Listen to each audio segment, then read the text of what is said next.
శుభోదయం. ప్రభువైన యేసుక్రీస్తు నామములో వందనాలు తెలియజేస్తూ పరిశుద్ధమైన దేవుని గ్రంథంలో నుండి మత్తయి సువార్త 9వ అధ్యాయము 37వ వచనం 38వ వచనం 37వ వచనం చదువుకుందాం. కోత విస్తారమే గాని పనివారు కొద్దిగా ఉన్నారు కనుక తన కోతకు పనివారిని పంపమని కోత యజమానిని వేడుకొనడని తన శిష్యులతో చెప్పను. ప్రార్థన. పరిశుద్ధుడా, ప్రేమ కలిగిన తండ్రి, నీకు వందనాలు, స్తోత్రాలు. వాక్యం ధ్యానిస్తుండగా మీ పరిశుద్ధాత్మ సన్నిధి మాతో ఉంచి నడిపించి దీవించమని యేసు నామంలో ప్రార్థించడానికి వేడుకొంచున్నాము తండ్రి. ఆమేన్. యేసుక్రీస్తు ప్రభు ఏర్పాటు చేసుకున్న శిష్యులకు దేవుడు ఒక బాధ్యత, ఒక పని, ఒక గ్రేట్ కమిషన్ అప్పచెప్పాడు. అది ఏమిటి అంటే అనేకులను శిష్యులుగా చేయడం. లోకములో కోత విస్తారంగా ఉంది, పనివారు కొద్దిగా ఉన్నారు. అనగా యేసుక్రీస్తును నమ్మినటువంటి ప్రజలు తక్కువ ఉన్నారు.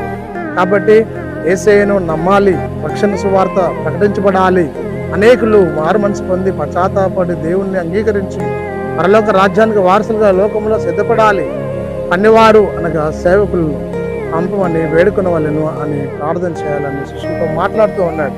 ఈ లోకంలో దేవుని కొరకే ఆత్మల సంపాదన చేసే శిష్యుడు కావాలి. ఆత్మల కొరకై పాటుపడే సేవకులు లేవాలి. అనేకులు ఈ లోకములో ప్రభును ఎరగాలి, తెలుసుకోవాలి, రక్షింపబడాలి. క్రీస్తు యేసునందు విశ్వాసం ఉంచిన వారికి దేవుడు నిత్యజీవం ఇస్తాడన్న సత్యాన్ని వారు గ్రహించారు.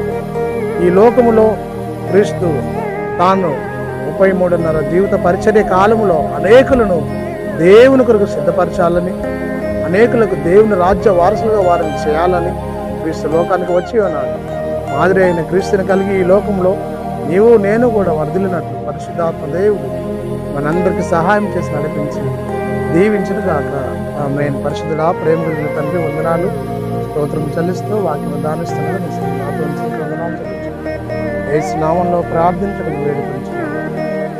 ఆమేన్. తండ్రి, కుమార పరిశుద్ధాత్మకి ఏక దేవుడి దీవెన సదాకాలం తోడై